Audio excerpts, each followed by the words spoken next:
Dans l'application 9 du cours de physique 11, on vous demandait de déterminer des expressions de temps caractéristiques connaissant les paramètres dont chacun de ces temps pouvait dépendre. Donc, par exemple, pour déterminer l'expression du temps caractéristique de convection, on vous indique que ça dépend de la longueur de la colonne de fluide, de la masse m de la particule fluide étudiée, et de sa flottabilité, dont je vous rappelle qu'on peut l'assimiler comme étant la résultante de la poussée d'Archimède et de son propre poids, ce qui fait qu'une flottabilité, est homogène à une force. Donc on commence par donner l'expression, de ce temps de convection en fonction des paramètres qu'on nous impose, avec une puissance quelconque petit a, petit b, petit c, et le but est de déterminer la valeur de cette puissance simplement en réalisant une analyse dimensionnelle, puisque si cette relation est vraie, j'en conclus que la dimension de ce qui est à gauche est à la même dimension que ce qu'il y a à droite du signe égal. J'en déduis donc que la dimension du temps de convection est la même que la dimension de L à la puissance A multipliée par la dimension de M à la puissance B multipliée par la dimension d'une force à la puissance C, puisqu'une flottabilité, comme je le disais, est homogène à une force. Reste à donner les dimensions de chacun de ces termes. Donc pour les trois premiers, pas de difficulté, puisqu'un temps de convection est homogène à une durée, une longueur est homogène à une longueur, une masse à une masse. Concernant une force, je ne vais pas laisser une dimension de force, puisque la force n'est pas une dimension du système international, il faut que je l'exprime par rapport aux 7 dimensions du système international. Or, on sait qu'une force est équivalente en newtons, par exemple. On sait que des newtons peuvent aussi avoir comme unité équivalente des kilogrammes mètres seconde moins 2. Donc, le kilogramme, sa dimension est une masse. Les mètres, sa dimension, c'est une longueur. Et les secondes moins 2, donc une durée puissance moins 2. Tout ça, la puissance C. Il n'y a plus qu'à développer la puissance C sur chacun des trois termes masse, longueur et temps moins 2, ce qui fait masse puissance C, longueur puissance C et durée puissance moins 2C. Et on regroupe toutes les dimensions identiques. Donc la longueur, j'en ai une à la puissance A et une longueur à la puissance C, ce qui fait une longueur à la puissance A plus C. Une masse A à la puissance B et à la puissance C, donc puissance B plus C. La durée, par contre, est à la puissance moins 2C uniquement. Et comment je trouve les valeurs de A, B, C? En posant un système que j'obtiens par identification des puissances associées à chaque dimension, celle de gauche et celle de droite. Donc, concernant la durée, elle est à la puissance 1 à gauche, à la puissance moins 2C à droite. J'en déduis donc que 1 est égal à moins 2C. Donc, je déduis que C est égal à moins 1,5. Concernant la longueur, elle est à la puissance 0 à gauche, elle est à la puissance A plus C à droite. Donc, j'en déduis que 0 est égal à A plus C. Donc, A vaut moins C, c'est-à-dire A égale 1,5. Concernant la masse, il n'y en a pas à gauche, donc elle est sous-entendue comme à la puissance 0. Il y en a une à droite, puissance B plus C, donc 0 est égal à B plus C. Donc, je déduis que B est égal à moins C, donc B vaut également 1,5. On ne s'en arrête pas là, on reprend l'expression initiale qu'on s'était proposée pour le temps de convection et on indique les valeurs de A, B et C qu'on vient de trouver. Donc, ce qui fait que ici, mon temps de convection aurait cette expression-là. Pour qu'elle soit plus propre, on va mettre les puissances négatives ici pour la force au dénominateur, mais avec une puissance qui devient évidemment positive. Donc l'expression serait celle-ci, longueur puissance 1,5 fois masse de la particule fluide puissance 1,5 sur sa flottabilité puissance 1,5. Et ces puissance 1,5, on se rappelle que c'est équivalent à des racines carrées. Donc je déduis que l'expression du temps de convection serait celle-ci, racine de L fois M sur F.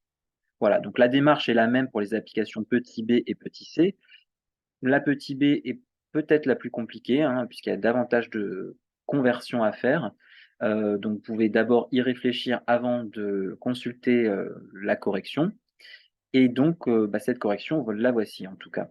Donc le temps de conduction dépend ici de 4 paramètres, de la longueur grand L, de la colonne de fluide, de la conductivité thermique lambda du fluide, je vous rappelle l'unité qu'on avait vue dans un chapitre précédent, des watts par mètre par Kelvin, de la masse volumique à une puissance C, je ne sais pas non plus de quoi il s'agit, de la capacité thermique massique petit c, qui elle sera la puissance D. Donc voilà, j'ai imposé des puissances ABCD dont le but va encore être de les déterminer. Et donc si cette relation est vraie, elle est aussi vraie en termes de dimension. La dimension du temps de conduction sera égale à la dimension de L à la puissance A fois celle de la conductivité thermique à la puissance B, fois celle de la masse volumique à la puissance C, fois celle de la capacité thermique massique à la puissance D. Concernant les dimensions qu'on vous propose, le temps de conduction, pas d'ambiguïté, c'est une durée. Concernant la longueur, bah, c'est une longueur. La conductivité thermique lambda, alors on vous rappelle l'unité ici, je vais y aller lentement en disant d'abord que c'est la dimension d'une puissance par rapport au watt, multiplié par une longueur à la puissance moins 1, multiplié par une température à la puissance moins 1. Je vous rappelle que la température est une des dimensions du système international. Concernant la masse volumique, kilogramme par mètre cube, donc kilogramme par mètre cube, donc j'en déduis que c'est homogène en termes de dimension à une longueur multipliée par, à une masse pour le kilogramme multipliée par une longueur puissance moins 3. Quant à la capacité thermique massive petit c d'un fluide, là encore, rappel de thermodynamique, ça s'exprime en joules par Kelvin par kilogramme. Donc ce sera une dimension qui sera celle d'une énergie fois celle d'une température puissance moins 1 fois celle d'une masse puissance moins 1. J'ai tout résumé ici. Alors, on ne peut pas laisser des puissances, on ne peut pas laisser des énergies qui ne sont pas des dimensions du système international. Je rappelle aussi qu'une température se note θ et non pas grand T pour ne pas confondre ça avec la durée. Donc, on ne peut pas laisser puissance et énergie qui ne sont pas des dimensions du système international. Concernant l'énergie, on va pouvoir le simplifier en utilisant des formules qu'on connaît bien, comme par exemple l'énergie cinétique. 1 demi de mv carré. Et concernant une puissance, je vais pouvoir utiliser la formule énergie sur durée. Donc j'ai juste marqué énergie sur durée, j'ai juste marqué ici que l'énergie c'était 1 demi de mv carré. Et je vais pouvoir développer tout ça, et pareil, cette énergie qui est ici, la remplacer à son tour ensuite par 1 demi de mv carré. Et là, on va pouvoir utiliser que des dimensions du système international, puisque ce 1 demi, bon, je le laisse tomber, c'est sans dimension. La masse qui est ici, c'est ce grand M qui est ici. Ce V, une vitesse, on sait que c'est en mètres par seconde, d'où la longueur multipliée par une durée puissance moins 1. Mais attention, cette vitesse doit être au carré, d'où le carré qui est ici. Donc c'est là qu'il ne faut pas se tromper en développant et en attribuant toutes les puissances, la puissance D pour l'ensemble et le carré pour le LT-1. Et donc ce 1 demi de mv carré qui est ici va subir le même tort. Je dirais que c'est une masse multipliée par une longueur T-1 au carré. Donc voilà l'expression que j'ai ici pour cette énergie. Et pareil, donc on développe et je regroupe tout ce qui est regroupable, hein. Donc ce M disparaît puisqu'il y a un M puissance moins 1 ici qui le fait supprimer. Là, j'ai un L au carré, un T puissance moins 1 au carré, donc qui devient un T moins 2, et un θ moins 1. Concernant ce qu'il y a ici, donc même punition, hein, le MLT-1 carré que j'avais pour l'énergie, eh bien, je vais le retrouver pour cette énergie, MLT-1 carré. Et étape suivante, donc je répartis par exemple ici la puissance D sur le L carré sur le T-2 sur le θ-1 qui deviennent L puissance 2D, T puissance moins 2D et θ puissance moins D. Concernant cette formule qu'il y a ici, donc le M n'est pas simplifié, le L qui est au carré va se mélanger avec le L puissance moins 1 pour devenir un L puissance 1.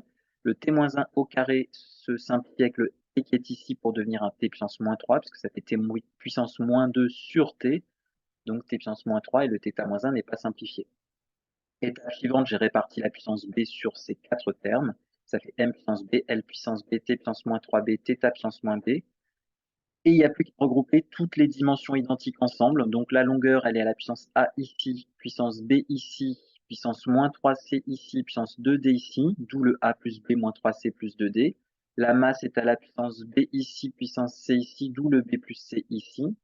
Le temps, la durée, est donc ici à la puissance moins 3B et moins 2D, d'où le moins 3B moins 2D. Et la température est à la puissance moins B d'un côté et moins D de l'autre ici, donc on est à moins B moins D. On identifie une fois de plus les quatre dimensions à gauche et à droite. Je commence par la durée, puissance 1 à gauche, puissance moins 3b moins 2d à droite. Donc ça fait 1 égale moins 3b moins 2d. Mais je ne peux pas trouver ni b ni d, il me faudra d'autres équations. J'ai deux inconnues ici. L'identification des dimensions de la dimension longueur, puissance 0 à gauche, puissance ab moins 3c plus 2d à droite, donc 0 égale a plus b moins 3c plus 2d. Alors là, j'ai quatre inconnus, je ne vais pas pouvoir m'en sortir tout de suite. Concernant l'identification de la puissance de la masse, puissance 0 à gauche, puissance b plus c à droite, donc j'en déduis que 0 est égal à b plus c, mais là encore deux inconnus. Et enfin, identification de la température, puissance 0 à gauche, puissance moins b moins d à droite, j'en déduis donc que 0 est égal à moins b moins d. Alors, on a un système à résoudre, donc on commence par un peu ce qu'on veut, enfin du moins ce qui est plus pratique. Là, moi, je me suis servi de la dernière relation qui me permet de savoir que D vaut moins B. Et ce D qui vaut moins B, je peux l'injecter dans la première, puisque si le D ici, je le remplace par moins B, je n'aurai que du B. Ma relation 1 ne dépendra plus que de B. C'est ce qui va se passer effectivement. Ça donne ici 1 égale moins 3B plus 2B. Donc 1 égale moins B, c'est-à-dire D égale moins 1. Je peux donc en déduire la valeur de D cette fois-ci, puisque D, je savais que c'était moins B. Eh bien, D vaut donc 1. Je peux donc également en déduire la valeur de C, puisque d'après la relation 3, C vaut moins B, donc C vaut 1 également. Et enfin, le petit a, je ne peux l'avoir que par la relation 2 qui me dira que petit a vaut 3C moins 2D moins B, donc ce qui permet d'obtenir la valeur de a égale à 2.